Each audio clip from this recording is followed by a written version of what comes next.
A agência de classificação de risco Fitch rebaixou a nota de crédito do Brasil de BB para BB-. Com isso, o país está agora a 3 degraus abaixo do chamado grau de investimento, que eu repito aqui, já disse na manchete, é o selo de bom pagador de sua dívida. A agência atribuiu sua decisão ao fracasso da reforma da Previdência. Chamou a desistência de votar, a PEC, de um verdadeiro retrocesso.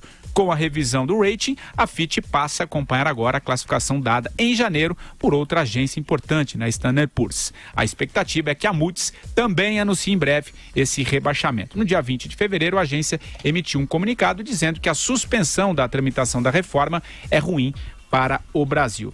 Vera, começo com você. É uma decisão que atrapalha, por exemplo, e a gente vem falando muito aqui nos últimos dias, esse discurso do governo de que o país está se recuperando, que a economia começa a dar bons sinais, enfim. Que avaliação e análise que você faz dessa notícia? Patrick, tem um meme que é popular, nas redes sociais, que é expectativa versus realidade.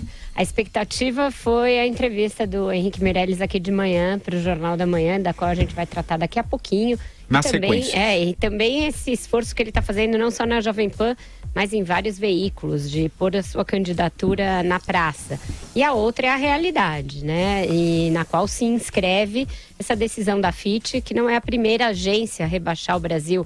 Já tinha sido rebaixado por decisão também da Standard Poor's e devem puxar aí um cordão de agências a reconhecer que o Brasil não é um bom pagador e a dizer que o Brasil segue instável em relação às contas públicas. Isso já era esperado, vem aí para coroar a derrota do governo na votação da reforma da Previdência. Veja que essas agências deram um voto de confiança, esperaram por muito tempo, esperaram o Temer se firmar no cargo, governar por mais de um ano, deram um voto de confiança de que ele conseguiria votar a reforma da Previdência, mas não conseguiu. E aí vem o Meirelles falar em governo reformista. Sim, o governo fez a reforma trabalhista, fez o teto de gastos e fez a reforma do ensino médio. Mas não fez duas das principais reformas que precisavam ser feitas, a da Previdência e a fiscal e tributária. Portanto, isso fica para o próximo governo. É mais uma vez o Brasil adiando o seu encontro com o futuro, adiando o encontro com um futuro virtuoso na economia, que foi longamente postergado e atrapalhado pelo advento de Dilma Rousseff nas nossas vidas. Mas o fato é que o Meirelles não vai poder só esgrimir números bons se for candidato. Ainda mais imaginar que ele e Temer podem ser candidatos concomitantemente. Então, um tema se completa com o outro da nossa pauta de hoje. Vamos voltar a falar disso daqui a pouco. Por hora, uma decisão esperada, ruim para o Brasil, ruim para o discurso da retomada, mas que não atrapalha ali o que a economia tem de vigor no mundo real, que eu falei aqui ontem ou anteontem. Volta do consumo, volta de indicadores de alguns bens mais duráveis, vendas de carros, vendas de imóveis, etc. Mas atrapalha a imagem do Brasil, o posicionamento, a decisão de investimentos de estrangeiros no país, etc. O que você achou do rebaixamento, Madu? Pois é. Já era esperado esse rebaixamento, estava já carimbado e decidido. Ele só não tinha feito antes, eu vou explicar para vocês em primeira mão, o anúncio desse rebaixamento só foi feito hoje porque eu, Marcelo Madureira, estava fechando uma operação de câmbio, então o câmbio estava baixo. Então a Fitch ficou esperando eu fechar a minha operação com o câmbio lá embaixo, para aí, como eu fechei ontem a operação de câmbio, hoje eles anunciaram, aí o câmbio vai subir desesperadamente. Essa é a explicação. Esse é o Marcelo Madureira burguês.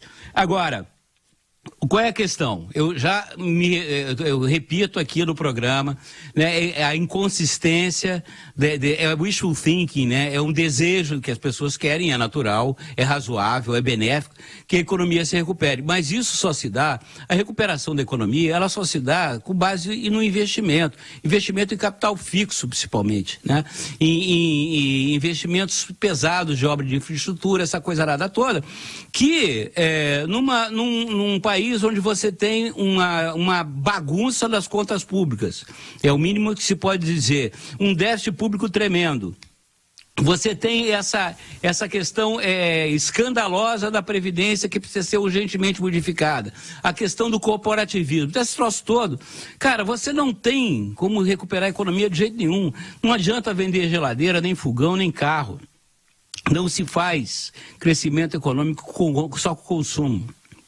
Crescimento econômico consistente, né, permanente, autossustentável, se faz com investimento. Para ter investimento, você tem que ter o mínimo de segurança jurídica.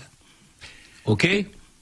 Claro. E você, Andreasa, qual a análise que você faz aí do rebaixamento da nota de crédito do Brasil? O que está em questão aí é a recuperação da economia brasileira em curto prazo, né, com efeitos político-eleitorais, ou a recuperação da economia com reformas como a previdenciária em longo prazo com condições estruturais, que as reformas essas que não foram feitas dariam, né? Então, o rebaixamento era esperado. E exatamente porque era esperado, o impacto dele sobre, por exemplo, o mercado financeiro é praticamente nenhum. O impacto houve por ocasião do anúncio da Standard & Poor's. Esses agora já estão, como se diz, já estão precificados. É ruim? É ruim, sobretudo, para o Meirelles. Falaremos disso adiante. Mais do que isso, não tem muito a dizer, né? Para o governo Temer, e aí a gente está falando sobre política, para o governo Temer, o Temer o voo é de galinha. Queria fazer a reforma, não foi capaz de fazer, falhou nessa reforma, mas o que foi feito até agora permite sim a pecha de governo reformista e colhendo dividendos, provavelmente no segundo trimestre já, dividendos com reflexo, decorrente do reflexo evidente no bolso do brasileiro. É isso que o Marcelo Madureira falou. É insuficiente para uma recuperação econômica de fôlego, mas suficiente para a percepção eleitoral. Melhores condições de consumo, inflação em queda no preço de alguns alimentos, de algumas questões fundamentais. Então, vamos ver. Eu não dou muita bola para esses rebaixamentos, não. O que me preocupa é o rebaixamento do Império Serrano.